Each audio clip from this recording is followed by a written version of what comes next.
As we learn more about the coronavirus, researchers are now reconsidering how it spreads. Scientists are now taking a closer look at the size of airborne particles. CBS 2's Dr. Max Gomez now in today's Max Minute.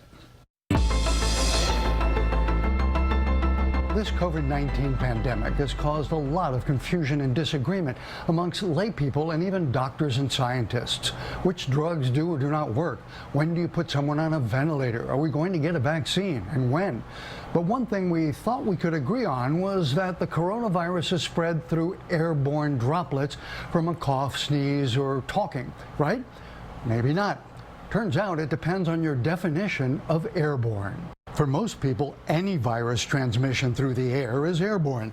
But to the World Health Organization, airborne means microscopic particles called aerosols that can float and glide the length of a room. You can see how tiny particles stay suspended in these special simulations. That's very different than the larger droplets that you can see fall to the ground quickly, and why social distancing recommendations are to stay 6 feet apart. But the WHO says big droplets are the primary way COVID-19 spreads.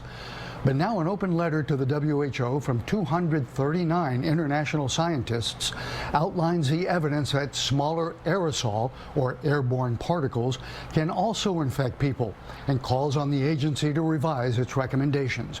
Tiny aerosols are also likely why virus transmission is more common in crowded, poorly ventilated indoor spaces. Now, this does not mean that social distancing has to be 20, 30 feet, but farther apart is better and outdoors is better. Plus, all sides agree that any face covering, be it paper, cloth, or even a bandana, blocks the vast majority of virus from transmission, regardless of the droplet size. So please, for all our sake, wear a mask. Dr. Max Gomez, CBS 2 News.